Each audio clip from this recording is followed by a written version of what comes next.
Oke, sekarang kita mulai lagi. Kita masuk di materi tentang volume bangun ruang. Nah, sekarang kita akan mempelajari mengenai volume, tetapi volume yang kita pelajari sekarang tidak langsung ke volume yang biasa kita lihat di SMA dulu ya.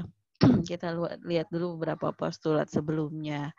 Nah, kalau misal di sini ada pengantarnya, jika kita melihat mengenai batang kayu, kemudian ya kayunya itu sendiri dalam bentuk kayu-kayu yang dibuat untuk kusen atau misalkan pintu, itu dalam istilah kita disebutnya di istilah geometri kayu-kayu yang demikian yang untuk peruntukannya untuk kusen atau misalkan untuk batang pintu.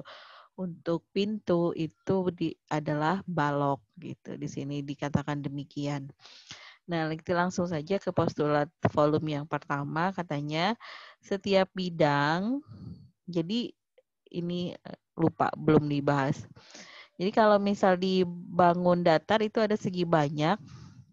Nah, kalau misal di sini ada bidang banyak pejal gitu. Jadi ada bidang banyak, ada juga bidang banyak pejal. Yang bidang banyak pejal inilah yang kita akan bahas volumenya gitu. Nah, kita lihat sekarang ke volume yang pertama. Pejal itu berarti di dalamnya ada isinya gitu ya. Setiap bidang banyak pejal beraturan dikaitkan dengan sebuah bilangan positif yang secara khusus disebut sebagai volume. Sebarang bentuk geometri dimensi 2 kurva tertutup pada suatu bidang ditetapkan mempunyai volume 0. Jadi volume ini hanya untuk bidang banyak pejal gitu. Jadi volume itu kalau misalnya kita lihat dari definisi ini fungsi sebetulnya, fungsi bidang banyak pejal yang kemudian dikaitkan dipetakan menjadi sebuah bilangan positif gitu. Nah, kalau misal kita punya bangun geometri yang lain yang dimensi 2 dan dia kurvanya tertutup, kayak misal kita lihat sampul buku katakanlah atau persegi itu kan dimensi 2 kurva tertutup, itu volumenya 0. Sampul buku saja ya, bukan bukunya. Kalau bukunya itu sudah bidang banyak pejal sebetulnya. Nah, berdasarkan postulat volume 1 itu, semua bidang banyak pejal, katanya bidang banyak sekaligus ruangan di dalamnya, bidang banyak pejal itu jadi ada isinya, tidak kosong gitu ya. Kalau kardus kan ada isinya, makanya tadi dibilang kayu, balok kayu itu bidang banyak pejal. Tapi kalau misal dus makanan, dus donat misalkan itu bukan bidang banyak pejal. Dapat dikaitkan dengan suatu bilangan real positif. Nah, tadi bilangan real positifnya itu kita sebut sebagai volume. Volume daerah segitiga itu adalah 0. Kenapa? Karena segitiga ini merupakan kurva tertutup tapi dimensi 2. Volume segi 4 juga sama, segi 5 juga sama gitu. Jadi kalau dia di dimensi 2 volumenya 0. Kemudian postulat berikutnya itu untuk sebarang dua bidang banyak pejal beraturan, volume gabungan keduanya adalah jumlah volume keduanya dan dikurangi volume yang potongannya ini gitu. Jadi kalau misalnya kita mau cari dua volume yang saling berpotongan, jumlahkan dulu keduanya, baru kurangi dengan yang perpotongannya. Kalau misalnya lihat di sini, jumlahkan saja dulu balok A, B, C, D, E, F, G, H yang ini, yang di atas ini, sama yang mendatar ini, KLMN. Kok mendatar? Yang tegak ini, KLMN, PQ, SG, gitu di sini. Nah, nanti baru dikurangi dengan balok yang potongan ini, yang B, C, U, T, terus PQ, RS, gitu. Nah, postulat yang ketiga, sebuah kubus yang rusuk-rusuknya mempunyai panjang 1 maka ditetapkan mempunyai volume 1 gitu. Itu disebutnya sebagai kubus satuan. Kan volume itu panjang kali lebar kali tinggi, rusuk kali rusuk kali rusuk. Kalau rusuknya semuanya 1 ya volumenya juga 1. Itu disebut sebagai kubus satuan.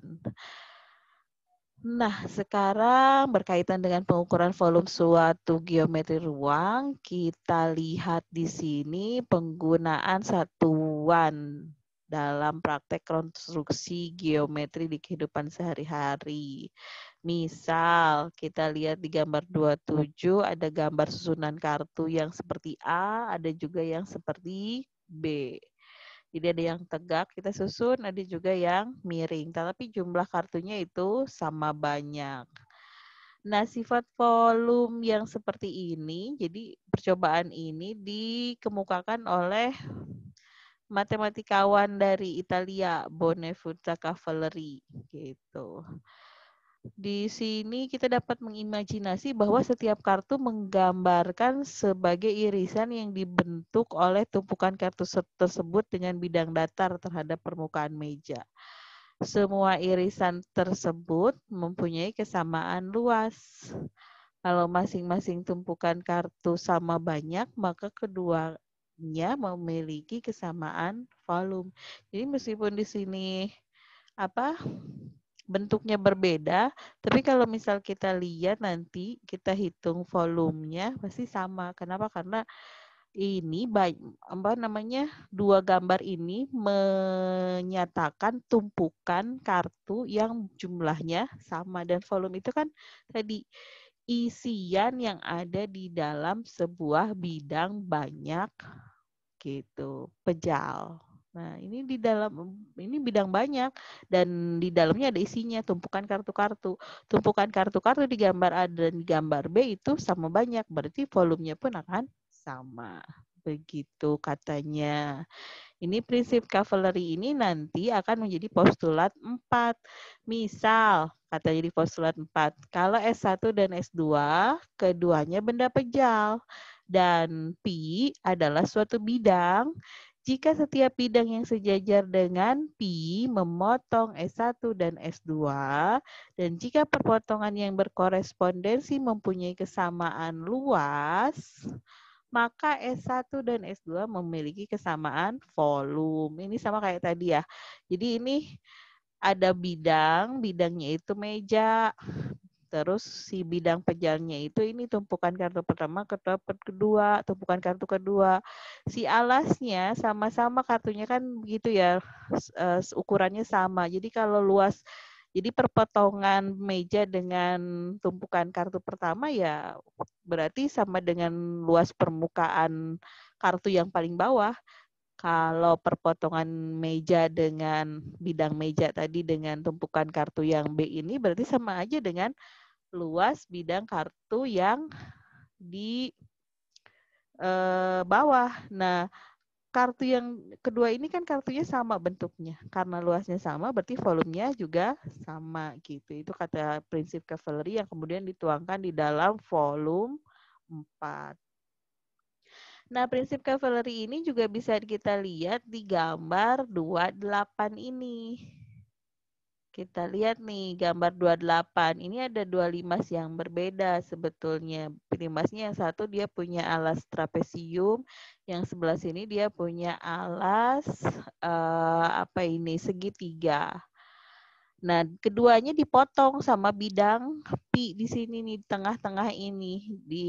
Kalau yang trapesium di bidang perpotongannya di bidang KJIH, kalau yang segitiga itu di bidang TVU.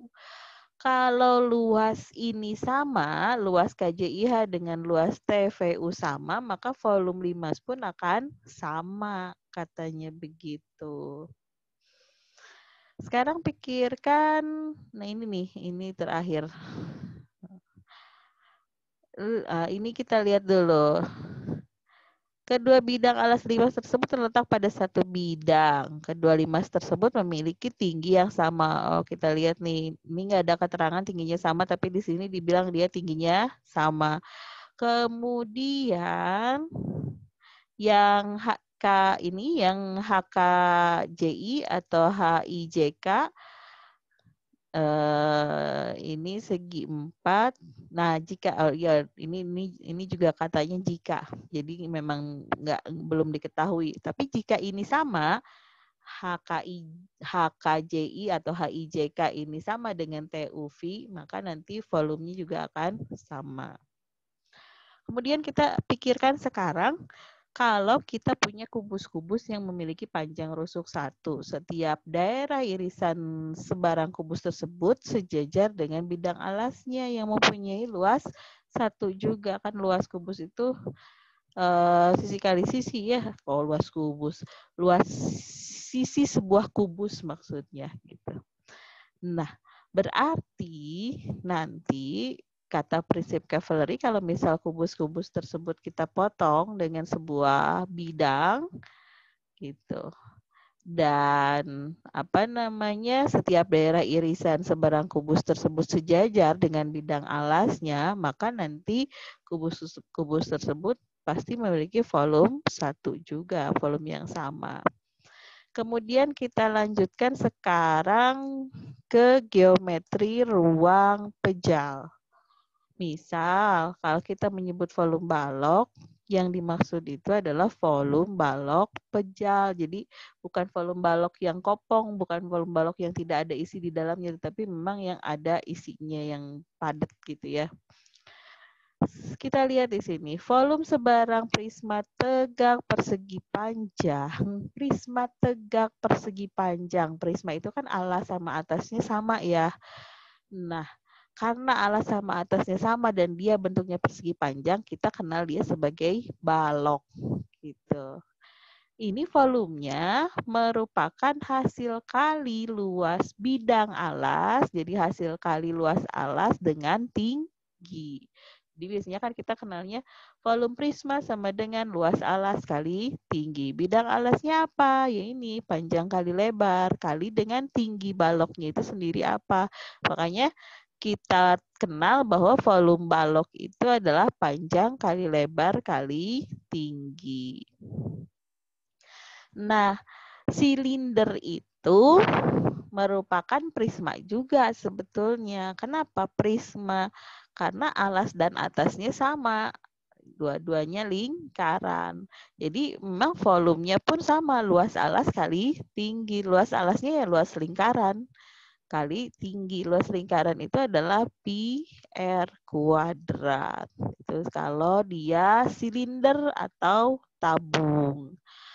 Kemudian kalau prisma yang lainnya, kayak misal ini, menyesuaikan dengan alasnya seperti apa, kita cari luas alasnya apa, baru kalikan dengan tingginya. Nah, berbeda dengan prisma, ada sebuah limas. Kalau limas, di sini kita lihat dulu limas segitiga ya. Limas segitiga itu volumenya adalah sepertiga dikali luas alas dikali dengan tingginya. Nah, kalau limas dengan prisma apa bedanya? Kalau prisma dia punya bidang alas dan bidang atap, seperti ini, yang sama bentuknya. Kalau limas dia hanya punya bidang alas dan 1 titik puncak. Jadi tingginya yang mana? Yang titik puncak ini, jarak titik puncak ini ke bidang alasnya gitu. Jadi kita mencari jarak titik puncak ke bidang alas itu sebagai tinggi dari sebuah limas. Dan volumenya adalah sepertiga kali luas alas kali tinggi. Luas alasnya nanti menyesuaikan limasnya mau limas bentuk apa. Kalau limas segitiga ya luas alasnya luas alas segitiga. Gitu. Kalau limasnya segi 5, ya luas alasnya luas alas segi 5 dan seterusnya. Nah, sekarang kita punya gambar 34 di sini. Gambar 34 ini kita diminta mencari katanya nih, volume limas pada gambar 34 4 di sini. Volume limasnya mana saja ini? Gitu. Kan di sini ada limas apa aja nih yang kelihatan sekali sih ini ya. A, B, C, D, P. P, A, B, C, D. Terus ada juga P ke sini, ke pinggir. P, E, H, D, A atau A, E, H, D. Atau satu lagi P, ke pinggir lagi ini. B, C, G, F. Sebelah sini P, E, F, B, A yang depan. Sekarang yang belakang. Bisa nggak yang belakang? Bisa ya? P, G, H, C, D. Lebih enak sih nanti kita lihat di itu ya di GeoGebra. Nanti coba saya konstruksi di GeoGebra. Gitu. Nah, ini kalau misal rusuk-rusuknya S, kan luas alasnya berarti sama ya semuanya. Ini kan luas alasnya itu, semua limas itu adalah sisi kubus tersebut, sisi kali sisi. Tingginya ini ya sama aja dengan rusuk tegak. Rusuk tegak dari kubus itu kan S juga. Berarti ini seperti semuanya sih sepertiga kali S kali S kali S. Kalau yang ini nih yang P, A, B, C, D. Kalau yang P, E, F, G, H, tingginya berarti yang dari sini, dari P ke EF ini. Jarak dari P ke garis EF. Setengahnya dari S, gitu. Berarti yang lain itu cuma setengahnya dari limas yang ini. Setengah, karena kenapa setengahnya? Tingginya kan setengahnya. Yang P, E, F, B, A ataupun P, G, H, D, C gitu. Ataupun yang ini P, H, E, A, D. Ataupun yang P, D, F, B, C. Ini volumenya mesti setengahnya dari volume limas yang P, A, B, C, D. Kenapa? Karena tingginya itu setengahnya. Ini kan P tengah-tengah ya. Kenapa tengah-tengah? Dia potongan antara diagonal persegi. Perpotongan diagonal persegi itu ada di tengah-tengah. Dia memotong rusuk-rusuk perseginya sama panjang nantinya gitu. Jadi limas-limas yang lainnya mesti sepertiga kali alasnya sama ya, sisi kali sisi, cuman tingginya jadi setengah sisi, setengah S. Jadi setengah kali sepertiga sisi pangkat 3 gitu. Ini di sini ada pembahasannya. Nah, sekarang bagaimana perhitungan volume limas tegak segi 6 beraturan seperti pada gambar di bawah ini jika panjang sisinya A, tinggi limasnya adalah H. Jadi yang diketahui ininya A, tingginya H. Gitu. Volumenya berapa? Kita cari saja. Ini limasnya segi 6 beraturan. Segi 6 beraturan itu kalau ini A, dulu kita pernah bahas tentang segi N beraturan ya. Kalau segi 6, dia kita bagi 6, maka si sudut di dalam segi 6 ini, sudut puncaknya itu 60. Dan segi 6 beraturan ini membentuk segitiga sama sisi sebanyak 6. Jadi kalau sisinya di sini A, sisi yang lainnya juga A gitu. Segitiga sama sisi ini, kalau misal kita lihat nih, dia mesti punya luas setengah alas kali tinggi. Saya nggak bisa gambar di sini, bisa nggak ya? Tuh, nggak bisa. Ini cuma bisa highlighter. Oke, malah hilang.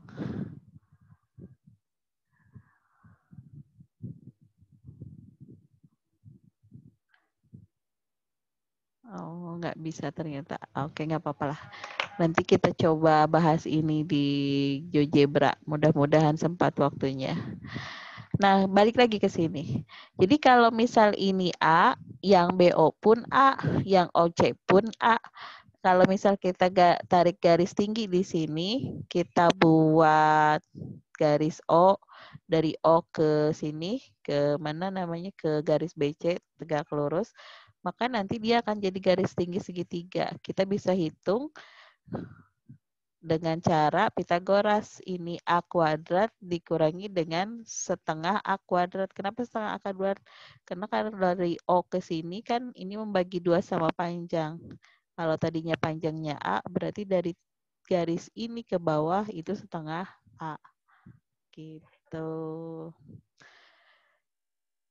Bisa nggak ya saya pakai ini?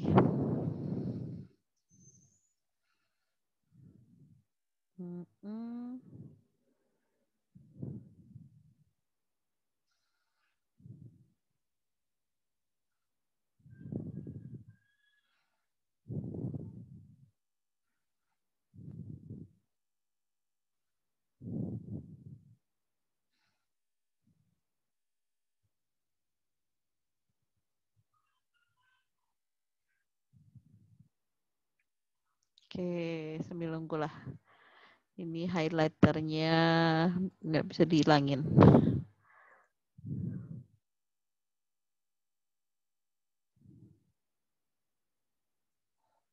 Oke, jadi kalau misalkan, oh ini bisa nih.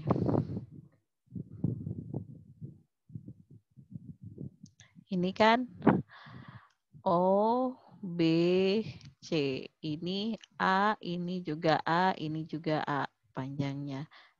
Kok jelek? Saya nggak bisa pegang penggaris pula, harus pegang mic. Oke. Nah, ini mesti sama panjang. Jadi di sini adalah setengah A. Berarti nanti si tinggi ini dia akan sama dengan A kuadrat, mesti di akar ya, dikurangi dengan setengah A kuadrat gitu. Jadi A kuadrat itu dikurangi setengah A kuadrat berarti 3/4 ya. 3/4 itu seperempatnya dikeluarin jadi setengah, di akar maksudnya dikeluarkan dari akar, A kuadratnya jadi A, di dalam tinggal itu akar 3. Berarti nanti luas seluruhnya itu adalah 6 segitiga dikali alas A kali tingginya itu setengah A akar 3. Ini luas segitiga. Jadi luas segitiganya adalah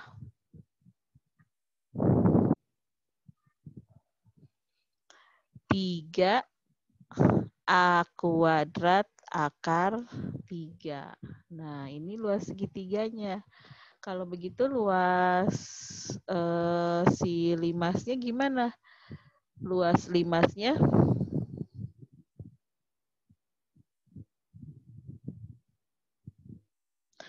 berarti kita tinggal cari luas limas itu akan sama dengan 1/3 kali 3 akar 3 A pangkat 2 akar 3 kali tinggi limas. Tinggi limasnya tadi adalah T. Nah, ini nih. TH. Tinggi limasnya adalah H. Jadi luas volume limas itu adalah A kuadrat H akar 3. Begitu. Oke, itu tentang limas. Ini apa? Oh, ini masih yang tadi. Nah, sekarang definisi tali busur. Definisi tali busur. Jika suatu limas dan suatu kerucut lingkaran mempunyai kesamaan puncak, jadi kalau misal kita lihat sih di sini ya, saya close dulu. Ini ada limas kok 5? Iya, 5 segitiga. Kemudian di 5 segitiga itu ada kerucut juga. Nah, ini yang alas-alas dari 5 segitiga ini jadi tali busur. Limasnya ini disebut sebagai limas tali busur gitu. Oke, volume kerucut itu karena dia memang memuat limas dan alasnya itu adalah lingkaran, jadi makanya kenapa kemudian si luas kerucut itu sama saja dengan luas limas. Sepertiga luas alas kali tinggi gitu. Nah, kita punya apa nih silinder. Kalau misal nanti kita buatkan diagonal pada silinder tersebut, maka nanti perpotongan diagonal-diagonal tersebut membentuk kerucut. Begitupun dengan bola.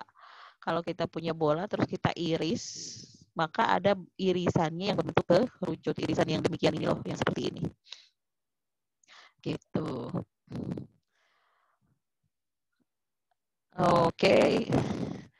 Volumenya nanti tinggal di ini aja ya, dikurangi. Tadi saya salah bilang ya volume apa luas tadi? Volume ya. Jadi kita berbicara tentang volume. Nah, makanya kenapa volume bola itu kemudian sama dengan 4/3 kali PR kuadrat. Karena tingginya itu kalau misalnya kita lihat di sini, ini sebetulnya penurunan dari kita mau mencari volume bola gitu. Kalau bola itu kita potong-potong gitu ya, dia akan membentuk beberapa bagian kerucut. Jadi volume bola itu per 3 ada sepertiganya. Volume bagian dikurangi dengan volume silinder itu, dikurangi dengan volume kerucutnya, dapatnya itu 4/3 VR pangkat 3 gitu. Oke, selesai ini tentang volume. Minggu depan kita ketemu di Google Meet. Mudah-mudahan kalian sudah punya banyak pertanyaan. Jadi nanti kita bisa saling sharing, saling diskusi tentang apa yang belum jelas di video ini. Terima kasih, selamat belajar.